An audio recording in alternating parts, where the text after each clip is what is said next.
small team working on just one product at that time. Right.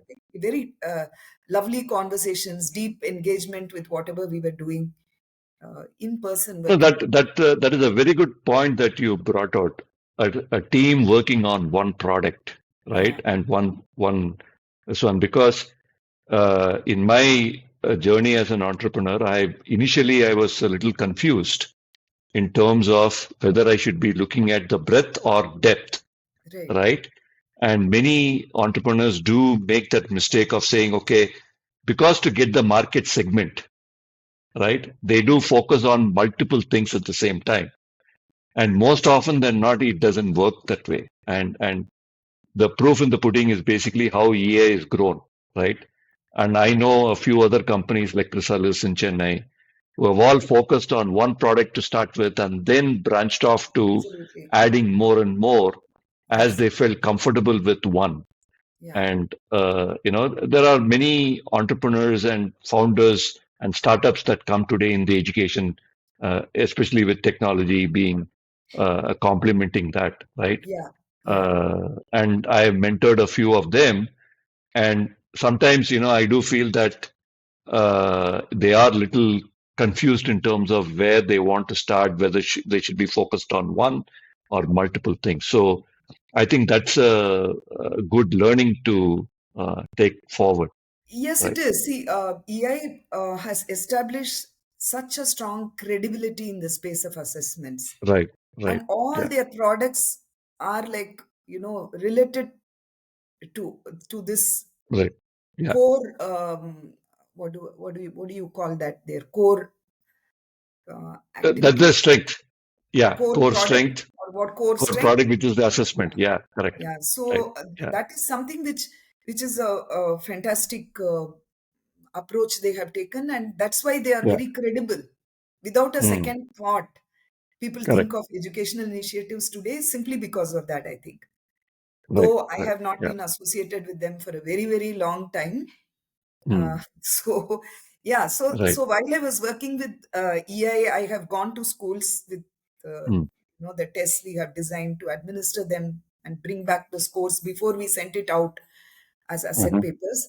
And every time I've gone, I have interacted with school principals, school teachers, and they would always say, this is another product that has come to us, to the table. Mm. And when I very closely started looking at it from this lens, I realized that if you really sit in a typical school over a day or two, you will find many people come with their wares to sell.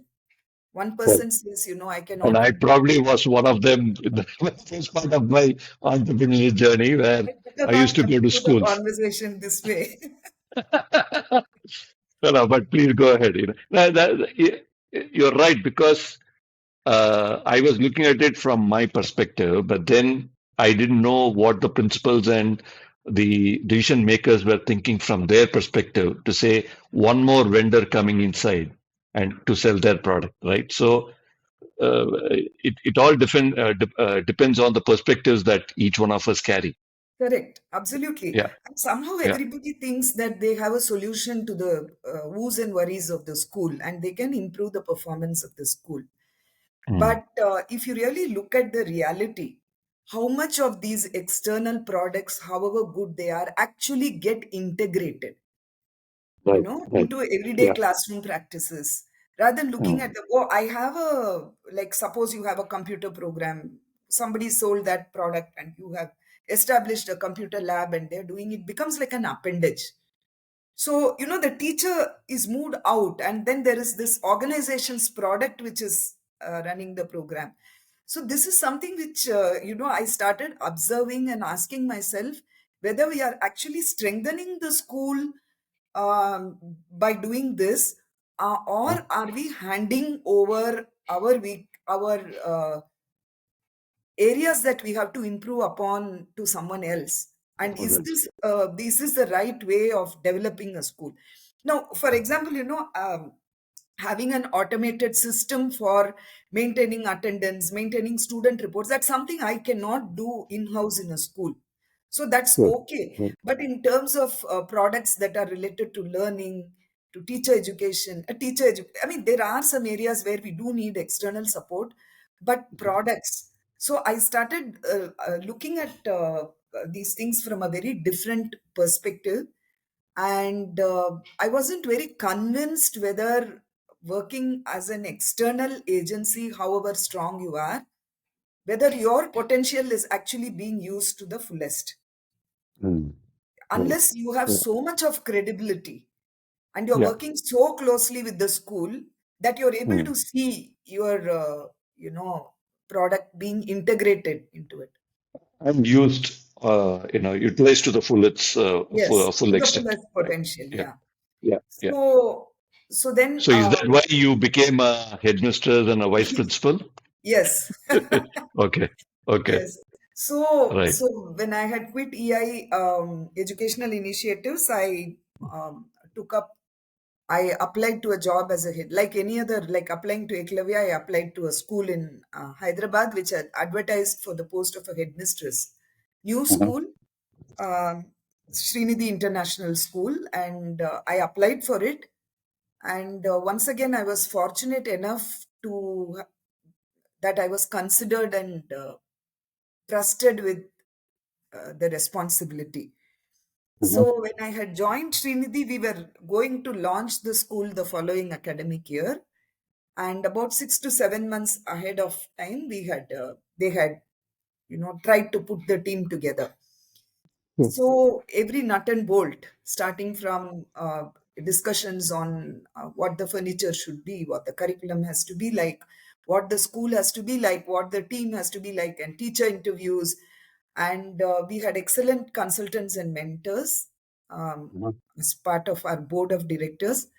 And working with them was again phenomenal experience for me, because while I had my own ideas about what a typical school day should be like, how much Mhm. of liberty should discipline and liberty, this conflicting thing should be should we really talk about, how much can we trust the children to grow on their own if you provide a facilitating atmosphere in the school. All Mhm. these questions were there, and at that time, whenever I remember I had some questions in my mind and I needed references, I would write a Mhm. letter to Arvind Gupta. I see. Yes, even Okay. while at Eklavya, I used to do that.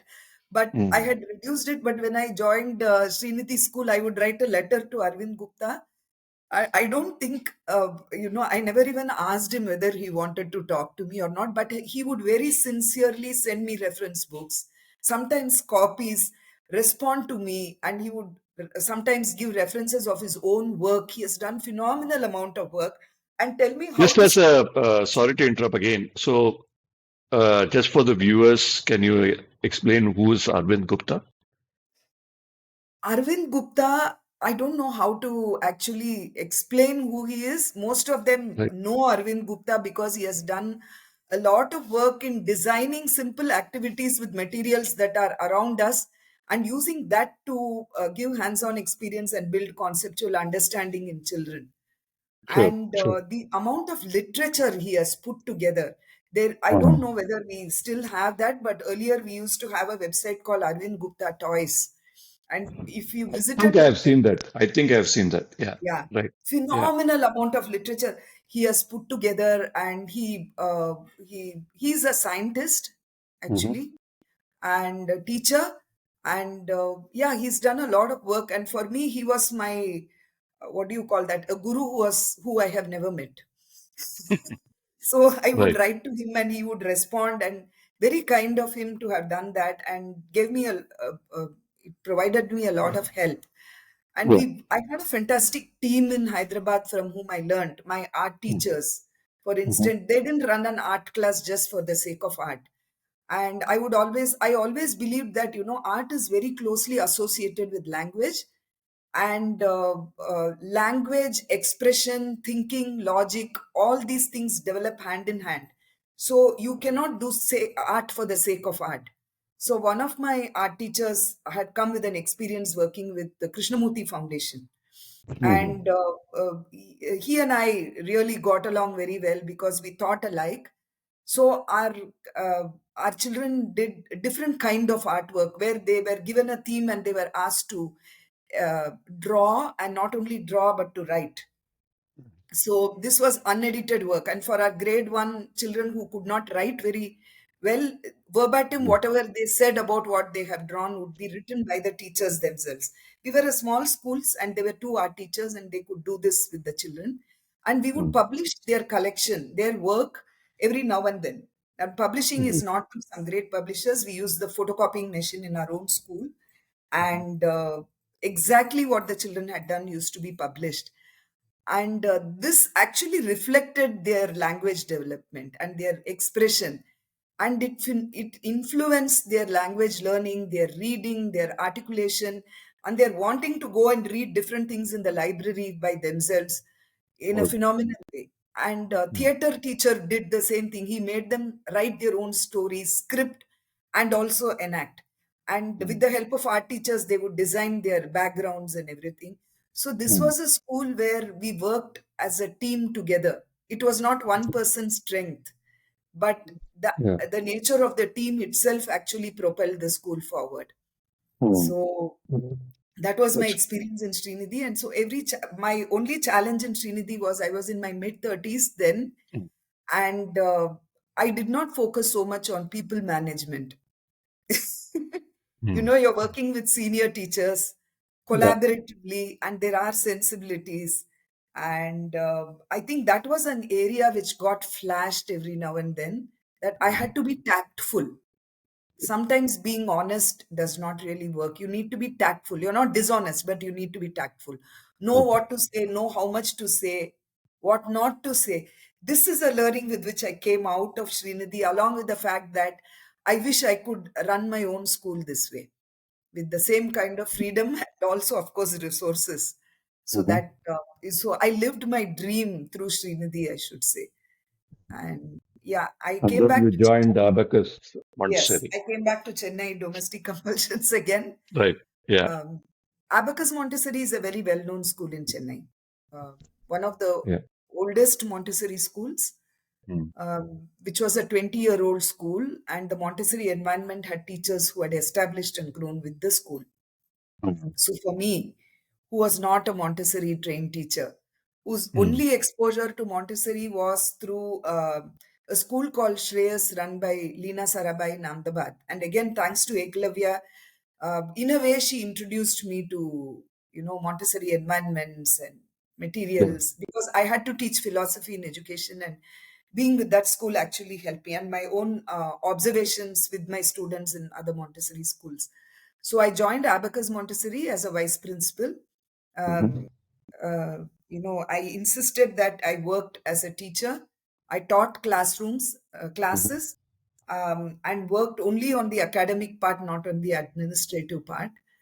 To which Kamini Sundaram, um, uh, who is, who is another mentor of mine, I would say, whom I respect a lot, mhm, and uh, accepted and provided me enough support and encouragement. yeah, So, Abacus, the challenge we had was, after 9 years, children were mainstreamed. mhm, And after grade 8 onwards, it was a regular classroom. So, in the middle okay, school, we had an environment where half a day we would teach, and half a day they had their individual working time with teachers closely, and they I had a see. list of tasks to complete. They had to monitor whether they were completing their cycle, submitting and reporting to us. And we Mhm, worked very closely with the children. We could challenge them in many different ways. So this it was also an inclusive school. Abacus mhm, Montessori is an inclusive school. So we had a mhm, special setup, and how we worked with other special ed schools around us, with yeah, Madras Dyslexia Association specifically, and mm, other schools which provided support to our students. That model was very innovative and effective. There was no mm, pretense about हो जाएगा, if the children come to school, अपने आप हो जाएगा. No, the right kind of right, diagnosis the school insisted on, collaborated with other institutions. At the same mm, time, the children belong to our school. And how Abacus was able to achieve that was an eye opener to me. In the true sense, it was an inclusive school. Again, the art, music, theater, and the physical education programs were very uniquely done. So children mm, got the best of their day when they went back home. And Children were So true. then, so basically, I think, from what you're telling me and all the different roles that you have played, Yeah. every role has been kind of a stepping stone and a learning for you to say, okay, I need to solve these problems. I need to solve other problems, though some of them were forced because of the change in environment, Yeah. because your husband was, Yes. transferred. But I think what I see is the ability for you to adapt to new situations, new environments, Yeah. right? And probably that also brought in its own learnings for you, right? Absolutely. Yes. Right. Yes. And subsequently, you also went into and worked for EFIL in Yes. Bangalore, right? Yes. So, right. Yeah. So tell us So about your journey there and then the NGOs that we haven't covered so far. yeah. Yeah. So I worked with so this was a project from Azim Premji Foundation on educational leadership in the public education system. It was a public-private partnership with Karnataka government, and Hmm. Azim Premji Foundation was running this educational leadership program with partners.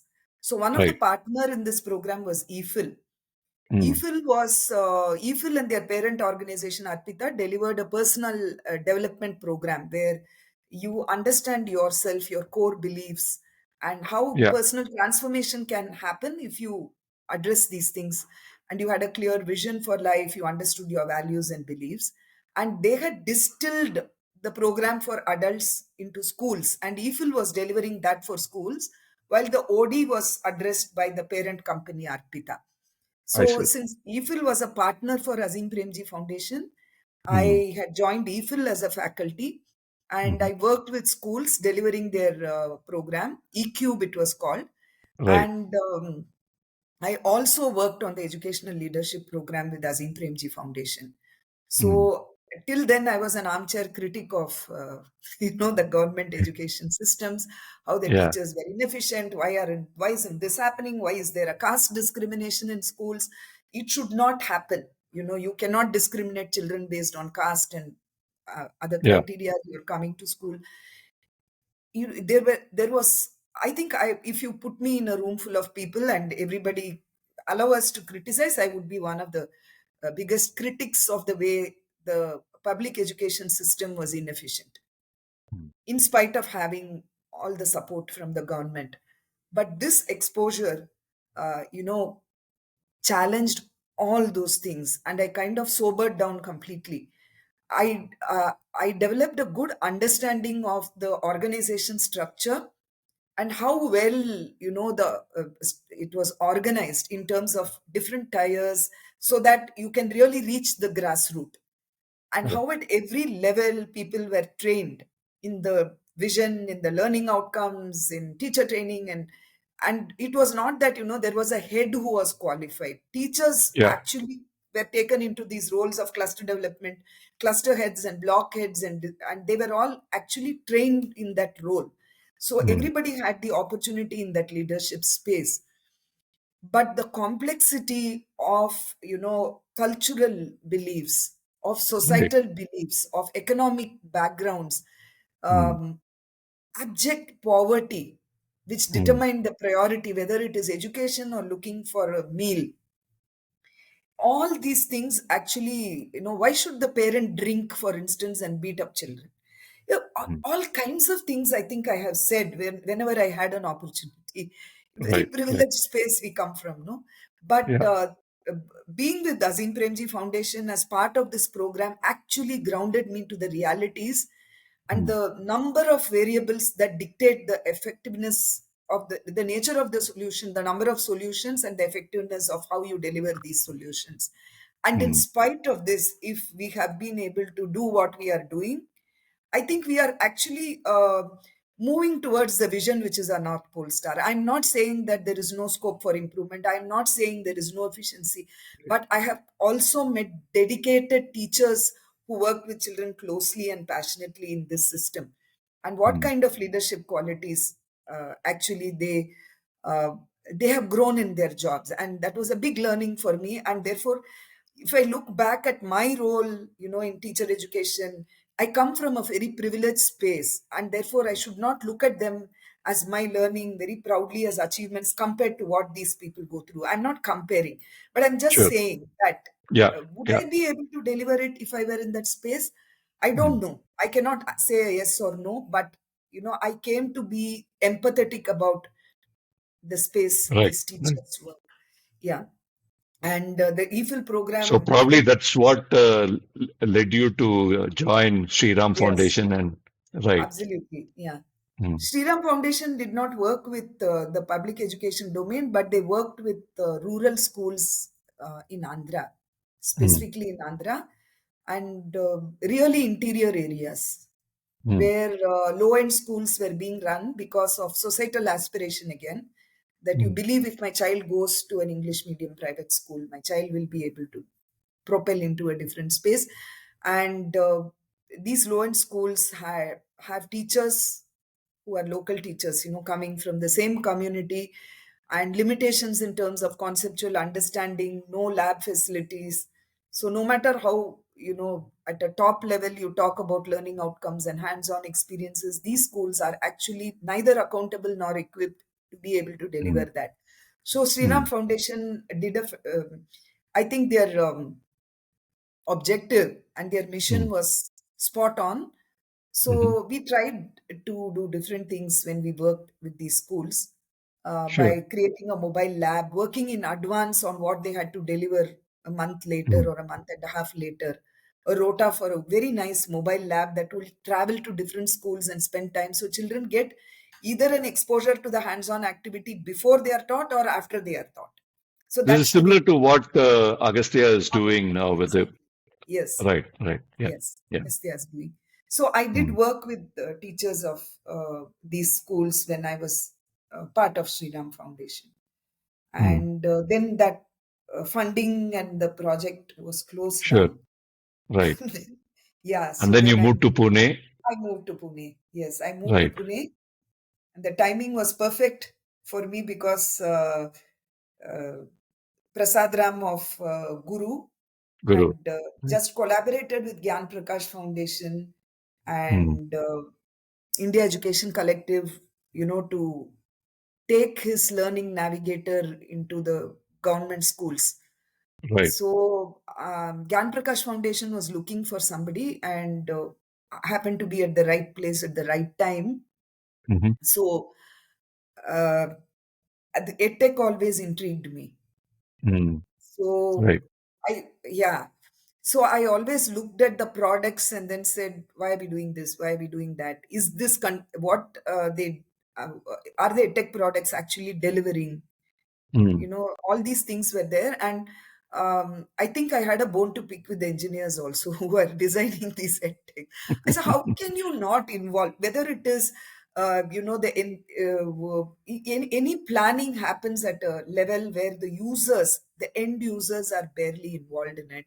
So No, no, I you had are a bone. absolutely right. I think that is one of the fundamental, you know, I would say, learning Yeah. that I got into because, as you know, I come from a software IT industry, right? Yes. Yes.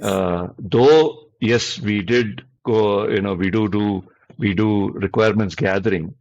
When I switched over to the education industry, I kind of did not take that into consideration initially, and I learned a very hard lesson, right, Yeah. by not involving the users, right, Yeah. first when you're developing the product, Yeah. right, because you have to empathize with them and you really need to understand what the users are going through. In this case, in education, the teachers, the facilitators, the principals, the academic heads, Yes. all the people that who are going to be using your product, right? Absolutely.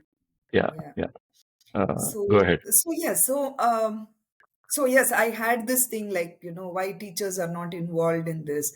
See, Mm. even if that, suppose you gave me a tech product as a teacher and then asked me to look, I'll be very excited and open to looking at the product and trying it out and seeing what value I can derive out of this product as a teacher. But I always wondered if teachers were involved at the design stage, would this product have been more realistic, more sensible? Probably not so crowded with so many features and pushing us into a system management people. I have to ensure that my data goes into the system more than Right. spending time in the classroom. I'm Yeah. not saying that Yeah. data is not important, but how much of time actually goes into ensuring that all kinds of questions were there. So when this guru opportunity came up with Gyan Prakash Foundation, I just grabbed onto it. And Mhm. I think for the first 1 week, 10 days, I really regretted my decision because I Mhm. just could not make out anything. I dived into the deep end of the pool actually, because the product was ready and it was Right. already being used in the US, and they want Mhm. to bring it to India, and the time frame was 6 7 months, Mhm. and that too for the for the schools, for the government schools Government schools. Right. in Maharashtra, Yeah. yeah, in Maharashtra and Chhattisgarh and 2 3 states we were Right. working with. So Mhm. one thing is the complexity of this, the different languages. Two is I have to understand the product design, the features. It is not about developing content. Most of the people think that when you develop content for the edtech product, you are only developing content. No, you need to Right. understand what kind of data the edtech product throws to the user. What is their Yeah. dashboard like? How do I Mhm. develop a content which will support the teacher in this journey? Because if I Mhm. develop a content which does not cater to this, and an assessment which is very different from what, so therefore framework development has to be very specific and very thought out. So in Right. 2018 we developed the competency framework for Guru Navigator Mhm. uh, And for that is in discovery. maths and science, if I recall, Yes, we did or it for both math math and and science. science Mhm. across board from grade 1 up to grade 10 we did it. Mhm. Science, I did not, I did it only for grade 6 to 10 because Mhm. it's environmental studies, and every state has its own curriculum for environmental studies. So I did not make a framework for that. So we Right. developed competency frameworks for math, for science, Mhm. and we Mhm. also tried to check if we could do it for language. And that Mhm. was a big learning for me, that you cannot use digital technology um, for everything, especially Yeah. if you're coming Right. from an assessment perspective. You cannot. Mhm. And the guru wanted to do a lot in terms of helping teachers plan their lessons, activities for them, for their classrooms, assessment for their classrooms, then data dashboards. It was a whole package. And Yeah. we worked on frameworks. I had a very small team, Mhm. and I worked on actually I developed most of the things in English, so that I Mhm. had a control over what was going out. So first Right. everything was developed in English, and then it was transcreated into Transcript. Marathi, in Hindi, and we developed for NCRT, for Chhattisgarh, and for Maharashtra. Mhm. We And then for different other states later on, also for Goa and other states, we developed the competency frameworks, which is the backbone of the edtech product. So, Yeah. and this Right. Right. backbone has to be developed by a teacher, not by Right. anybody else. Yeah. Yeah. Yeah. Absolutely. No, no, So, I think that's, I've seen those competency frameworks developed by you and also how Guru works. I yes, had that opportunity to do that. It is very interesting the way it maps out in terms of, the analogy being the maps, yeah, Google Maps analogy, right? So very yes, interesting the way Dr. Prasadaram thought about it, right? So absolutely. I think that also is something that I always cherish to look at. How can you think differently in terms Yeah, of the way students might learn and where they need to be and yeah, where they are. That's good. So, coming to the present, Anuradha, there is a lot of AI that is coming in. I think we are still at a very, very nascent stage. We are absolutely. still trying to understand where it will fit in inside the classroom. I know you have started to question in terms of where it is. You are experimenting with Copilot and all Yeah, those things, and I'm also looking at those. But if you were to reflect all your years of experience, yeah, and if I were to ask you in terms of because since you have done a lot of teacher development programs, Hmm. What is your uh, two or three, you know, kind of feedback, or even uh, basically feedback or lessons that you would, learnings that you would give to today's teachers, right? Reflecting on your career and being, see, you're also in a way contemporary, because you're also continuing to work with, teachers and schools and things like that in various capacities. Yeah. What would be your take to the teachers today if you were to advise them? Okay, so this is my pet, my most favorite, and I believe the most important thing I need to remember as a teacher. Hmm. Bring in transparency in the learning process. When I say transparency, most of the times I know as a teacher what are the learning expectations, but I Right. don't know how many kids can articulate it. And it's not difficult to bring that dialogue into the classroom. Mm. um, because see, one where I come from, I'll give you a brief on that. Because when you give multiple choice questions, even today when you take your edtech products, you hear teachers say children will just choose what they want to choose. Why do they do that is a question we never ask. We think they are playing around. Actually, they are very, very smart. They know there is no meaning to this. They'll either be right or wrong. Right. Okay. Right. They don't know why they are doing it. Give a test, do inky pinky ponky most of the time because they don't see meaning to it. So, how do you bring meaning unless you are accountable to what you're doing? You can't make them accountable to what they're doing. So, bringing this transparency in the classroom, saying, hey, tomorrow you are going to have I'm going to give you a short assessment on numericals in Newton's laws of motion. So, what do you think you need to know about it? So they should Yeah. know that, for instance, that I might give a graph which they are expected to interpret. I might give a graph and ask them which law of motion does this graph actually, Hmm. this integration they need to know. They need to know the units. They need to know, be cautious of conversions while doing the unit. There are so many little things that the children should know, which we take for granted they have to know because we have taught in the classroom.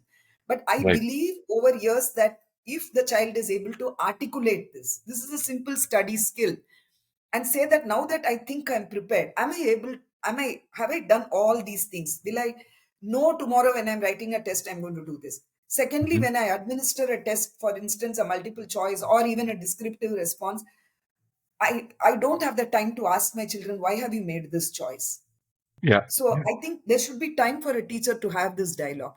Those of you who have chosen B for this multiple choice question, I want to know what made you choose B. So when they articulate, as a teacher, I understand more deeply where they are coming from. When I don't ask them such questions, there is no such articulation in the classroom.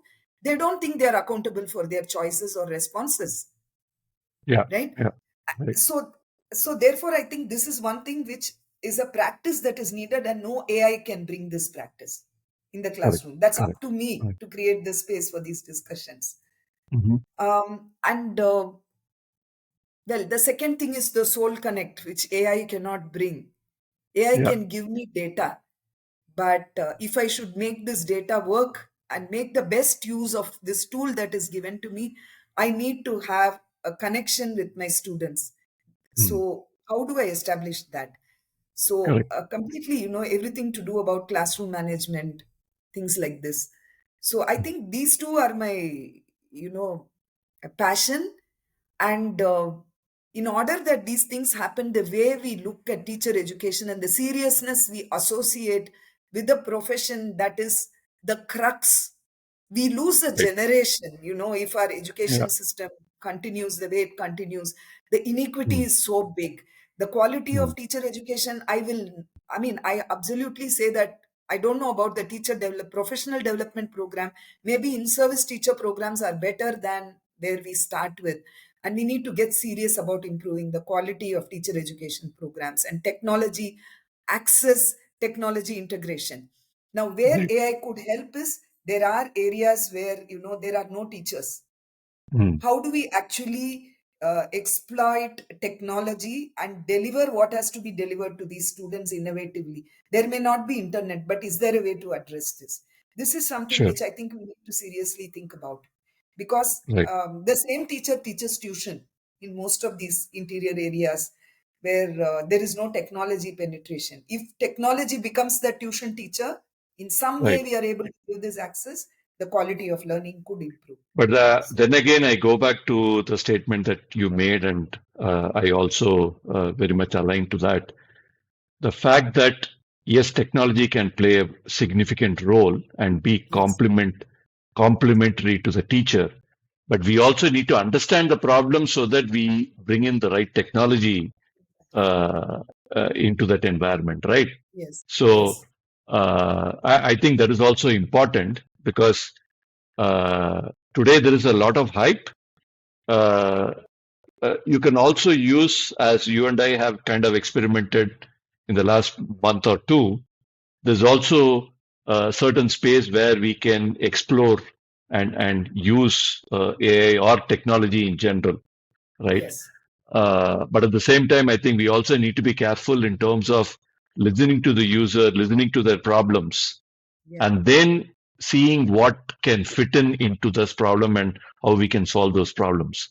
yeah, I think is very important to align yeah. those two, right? Yes, yes. The fact that there is mobile penetration Right, and people have mobile data access is a very correct, encouraging thing. When in right, everybody watches YouTube and shorts and stuff like that.